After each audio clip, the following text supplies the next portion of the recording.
A gente passa direto para conversar com a professora Jussara Derens, que vai falar sobre esses 60 anos da Universidade Federal do Pará, que inspiraram uma exposição, né, professora? Vamos falar um pouquinho sobre como é que foi pensada essa exposição? Boa tarde a todos, obrigada pelo novo convite. Ela foi uma exposição pensada por muito tempo, porque ela, na verdade, no cenário da Universidade, 60 anos da Universidade, nós apresentamos uma memória, né, dos primeiros reitores, da criação do campus, da criação da própria universidade, que são fatos muito interessantes, muito bem documentados. A vinda do Juscelino é aquele período muito insante da nossa vida nacional, né?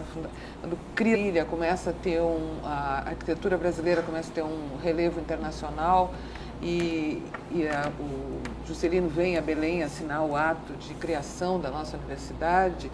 Aí vem Dona Sara Kubitschek de estola de pele, que a gente olha as fotos e imagina onde ela pensava que estava indo, né? Para vir elegantíssima, mas de estola de pele. E então essa memória está exposta. Isso é uma vontade antiga de expor e também uma vontade expressa pelos visitantes, que sempre diziam memória da universidade, mas tem pouca coisa sobre a universidade. Então nós satisfizemos uma parte do público que tinha essa vontade de conhecer a memória da fundação. E nós colocamos 4 álbuns de fotos para as pessoas manusearem, terem as suas próprias lembranças, registrarem essas observações. Depois disso, nós focamos no papel que a universidade teve na aceitação e na divulgação da arte moderna aqui na região. Então, isso passa por 3 eventos principais. São 2 salões de arte que a universidade faz logo no seu início, em 63 e 65, e esses eventos são os eventos ainda, digamos, da mesma linha dos salões oficiais que existiam no Estado antes. Eles são tradicionais, eles são feitos dentro da Assembleia Paraense, embora tenham vindo convidados muito representativos da cultura nacional, ele ainda é um evento, digamos, fechado. Ele é um evento com os valores que já eram conhecidos, as mesmas pessoas que expunham há anos estavam expondo naquele salão. E nós temos toda essa memória no andar superior. E depois nós seguimos para um fato que é não só importante, como curioso, porque eu me lembro quando eu cheguei aqui a Belém, que teve uma época que foi encenado o Rei da Vela e que teve a vinda do Hélio Oiticica, e não se achava nada disso na memória, na documentação, não se achava nada disso. Então, foi reconstituída a memória de um evento chamado Primeira Cultural, que trouxe Cláudio Tosi, que é um artista hoje muito conhecido, que na época era um jovem, que também estava ligado à arquitetura de São Paulo. Vieram os maiores críticos de São Paulo para cá também. Isso foi através do curso de arquitetura que tinha acabado de se instalar aqui na região. O curso de arquitetura daqui é o primeiro do norte. Tem 50 anos, né? Tem. Foi o primeiro da região norte, né? E os professores vieram de Porto Alegre, da escola que eu estudei também, embora eu não tenha vindo nesse período. E a escola de Porto Alegre é muito ligada às belas artes. Então, com isso, eles vieram com uma formação muito sólida de desenho e de artes, que foi transferida com esse movimento moderno. Nós conseguimos reconstituir toda a trajetória da cultural e depois disso nós vimos como a exposição mostra como a arte local mudou depois da Primeira Cultural. Depois, nos anos 70, 76... Mas as plásticas, exatamente, nesse sentido, porque se nós repararmos, os grandes artistas visuais do século XX no Pará são arquitetos. Eu ia falar, porque como eu sou meio antigo, né? E a senhora está falando de uma coisa que eu vi, presenciei. Sim. Tudo isso que você falou, inclusive a vinda do Juscelino. Então tem uma coisa que... Tem um americano, não sei, alguém que falou que entre o fato e a lenda, imprima-se a lenda, né? Dizem que Juscelino se excedeu das regionais e passou muito mal. Você sabe de quê, né? Entendeu? Isso é lenda, não sei, mas isso é um fato. Mas o fato de toda essa movimentação realmente, quer dizer, é isso que você está falando da arquitetura. As pessoas que passaram a arquitetura funcionava aqui na Almirante Barroso, né? Onde hoje é Monte Líbano, naquele chalé que está transferido aquele lá. Chalé charmosíssimo. Está transferido lá para a universidade. Transferido para a universidade. Né? Exato, e vieram os os professores. Chalé de ferro, professores, né? Chalé de ferro. É inglês? É o belga, belga, né? é belga. Né? É. E inclusive algum deles assim. É o mito. Eu conheci o Boda, o Derenge. O Boda, o Derenge e o professor Larroque eram os mais ligados às artes visuais. Então eu acho que isso que você está falando realmente. Acho que eu vou lá. Não, e toda essa história é contada na exposição. Toda ela é contada e tem visita guiada, pode pedir a visita guiada, né? Eu acho interessante porque essa questão de ser mais antigo, né? Eu vou fazer, neste fim de ano, eu vou fazer 50 anos de formada. E o que a gente percebe é que o aluno de arquitetura, o arquiteto, de qualquer maneira, o arquiteto é uma profissão que ainda é ampla, ela não se setorizou. Tem engenharia civil, arquitetura não, é arquitetura. Arquitetura e urbanismo. Arquitetura e urbanismo, que no meu tempo eram 2 cursos separados. Então, mas era essencial que a pessoa desenhasse. Não se concebia um arquiteto que não desenhasse, e tinha que desenhar muito projeto desenhando. Se não soubesse desenhar bem, tu não vendia teu projeto. Podia ter a melhor ideia. Nem pensar. Então, o próprio desenho do arquiteto comum do período já era um desenho excepcional para hoje. Porque hoje não necessariamente... Eram as pessoas talentosas que estavam ligadas realmente à arte e tinham uma facilidade com o desenho e aí acabavam tendo desenhos então, que... Essa história, então, está contada nessa exposição. Tá. Certo? Ótimo.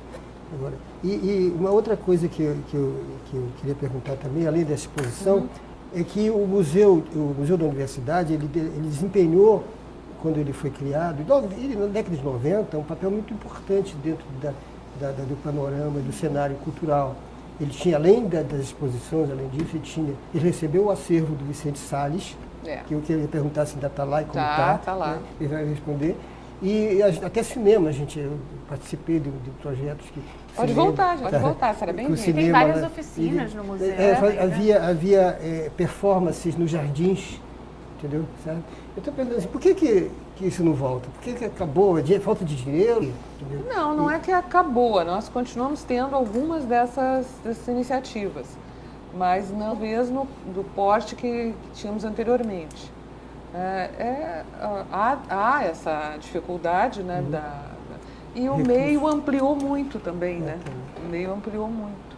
Que antigamente, era isso que eu ia dizer, o curso de arquitetura, mas o curso de arquitetura naquele período e a universidade, ou ao contrário, a universidade e o curso de arquitetura, eram a forma como as pessoas que tinham interesse em arte chegarem a ela. Era única, porque não existia um curso de arte, só vão surgir em 76, e as pessoas então procuravam a universidade para obter esse meio de expressão. Hoje não, hoje existem muitas outras formas. Por exemplo, a escola de teatro, que já tem os seus próprios espetáculos. Né?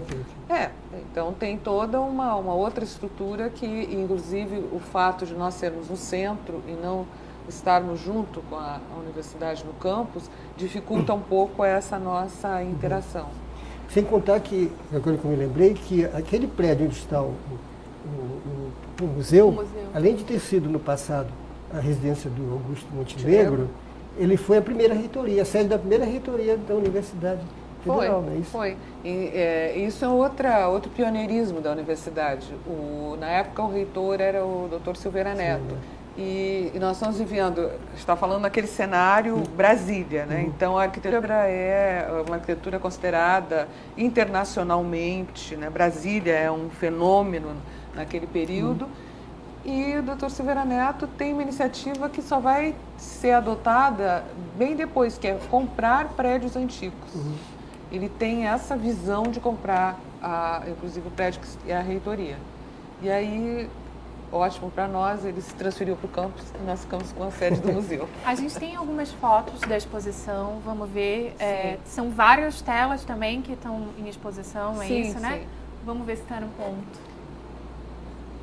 Essa é Dina Oliveira, já é uma das nossas, obviamente, uma das maiores artistas do século XX. Arquiteta. E é um trabalho mais recente. Esse é daquela primeira fase que eu falei, é um balone do período dos primeiros salões. Ele está saindo do academicismo, mas ainda é uma obra, é uma obra muito interessante, porque até o período do modernismo, que é essa questão, a cidade era sempre vista a perspectiva da Ilha das Onças. Que a gente vai falar. Então, os artistas colocavam num barco ou na ilha e enxergavam a cidade e reproduziam a cidade. E o artista modernista, ele se insere no meio urbano, então ele está dentro e não é um bairro rico. É o reduto e é um estabelecimento de fábrica. Então, é uma outra visão da cidade, é uma outra visão do mundo que vem com o modernismo. Que diferença do reduto hoje, né?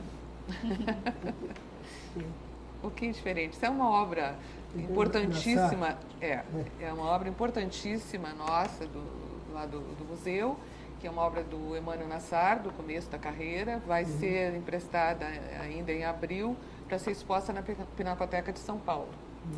Uma obra emblemática do O Nassar vive hoje em São Paulo, né?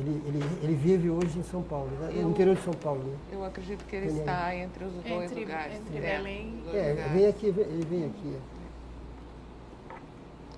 E essa é exatamente quando a reitoria se estabeleceu naquele que era um prédio tradicional, de famílias tradicionais aqui do Pará. A reitoria se encarregou de comprar obras para, digamos, a decoração do prédio, não era ainda um acervo. E essa obra é uma obra importante do Teodoro Braga, porque o Teodoro Braga é paraense, não dá o nome à galeria lá do centro. Isso. E tem aquela tela famosa dele, que é a Fundação de Belém. E ele fez uma série de pinturas históricas, que no período que ele fazia, que ele fez um estágio em Paris, a pintura mais importante era a pintura histórica. Então, ele fez uma série de pinturas sobre grandes batalhas, Guararapes, e estão nos maiores museus brasileiros. E nós temos inclusive da universidade. Inclusive da universidade. A gente tem pergunta da participação do telespectador, né? Vamos escutar um pouquinho a pergunta e eu te dou a vez. Não, é um outro assunto. É verdade, porque a gente vai falar ainda, rapidinho, Thaís, antes de tu começares, a gente vai falar sobre o Comitê da Memória do Mundo da Unesco, que você foi convidado para ser presidente, né? Eu já assumi. Já assumiu, já começou a trabalhar. Então, vamos escutar um pouquinho a pergunta e a gente volta e fala sobre esse assunto, tá bom? A gente tem uma pergunta da professora Goretti, que ela parabeniza pelo brilhante trabalho desenvolvido no Museu da UFPA, e ela pergunta quais programações para as visitas guiadas no museu. Olha, as visitas guiadas, elas podem ser feitas, normalmente nós fazemos para escolas. A Goretti tem um programa muito bom, tem que se elogiar, porque ela realmente merece, é um projeto que ela papel importante na descoberta da cidade pelos próprios dores, né? E essas visitas são guiadas pelos nossos curadores e fazem toda a trajetória dessa memória que nós falamos, memória da universidade e memória desse movimento, desses dois salões e um evento. Agora, professora, fala um pouquinho sobre esse Comitê da Memória do Mundo da Unesco, que você foi convidada para ser presidente, já assumiu. Como foi esse convite? Bom, é um tema fascinante. Eu fui convidada para participar desse comitê em 2015. E fui convidada por uma pessoa que a gente tem que também dar o merecimento a quem tem, né? Dr. Vitorino Sherman, que é de família aqui do Pará, mas ele mora no Rio de Janeiro, é membro do destacado do brasileiro, né? E ele me convidou para participar desse comitê, que é um comitê que preserva os documentos. Para explicar simplificadamente, quase todo mundo sabe o que é memória do mundo de patrimônio histórico, né? Então, são aquelas cidades, aqueles prédios que são considerados importantes para a preservação da memória mundial, que pertencem a todos e que não podem ser destruídos. Isso é um dos casos que nós temos mais emblemáticos, é a destruição na Síria de bibliotecas que tinham, né? Iraque, aqueles grandes Budas que foram destruídos também. Aquilo não pertencia àquelas pessoas, não pertence à nossa geração, que pertence à memória mundial. Então, isso que é feito para sítios históricos é feito também pelo Memória do Mundo para documentos que são importantes para a memória do mundo. Isso foi feito com eventos também, né? Eventos culturais, tipo Filho de Nazaré, por exemplo. Coisas assim. Sim, que é do patrimônio imaterial. Né?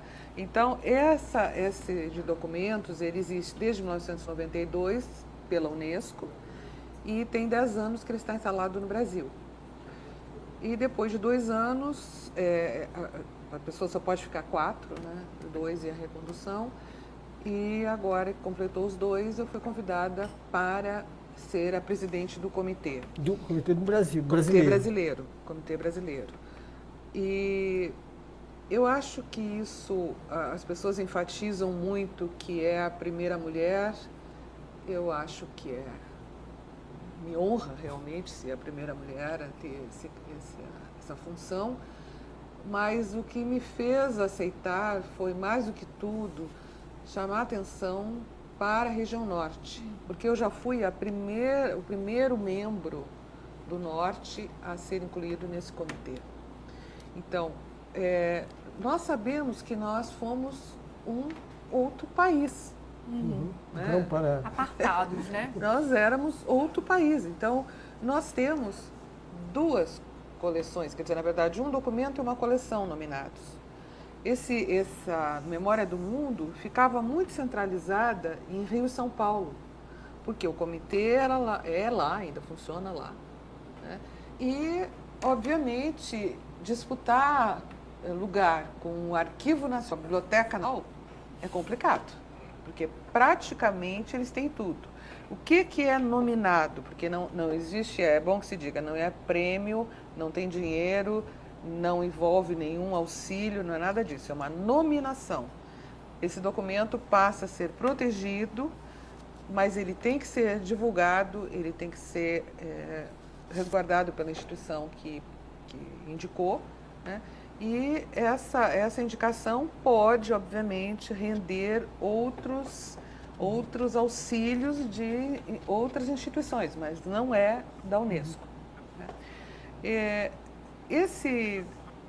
Nós temos essas nominações no Rio e em São Paulo, que é muito difícil bater, porque o documento tem que ser inédito, tem que ser único e tem que ser insubstituível.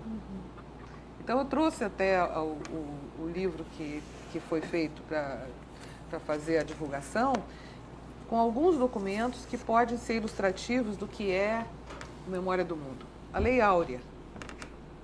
O que é a Lei Áurea? A Lei Áurea é um documento único, insubstituível, né, inédito, antes não existia. E depois disso, ele passa a haver uma mudança no país. É um marco. A partir dali, não tem mais escravidão. Tá? Dizer, então, para você dizer, não, teoricamente. Não, mas de qualquer maneira, o que eu quero dizer é que não é, a Memória do Mundo não é essa coisa assim, porque a Lei Áurea era da princesa, do imperador, não sei o quê. Foi tombado também o documento do primeiro casamento entre homossexuais. Que foi onde? No Rio Grande do Sul.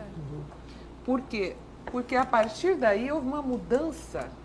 Pode ter o número que tiver de casamentos desse tipo, mas aquele foi um marco de uma mudança completa na nossa sociedade. A sociedade nunca mais será como era Antes daquela documentação. Entendeu? E a outra documentação que eu trouxe só como ilustrativa... Pois é, eu vou perguntar daqui da Amazônia. Estamos em sintonia. Aqui eu trouxe, e eu queria também que você mostrasse, essa última página são documentos do Arquivo Público daqui do Pará. Tem nominado essa coleção do Arquivo Público e um mapa do Kurt Nhamandaju. O Kurt Nhamandaju fez um mapa dos indígenas do Brasil, completo. Está no site do IPHAN, que uma das condições é essa, que seja amplamente divulgado.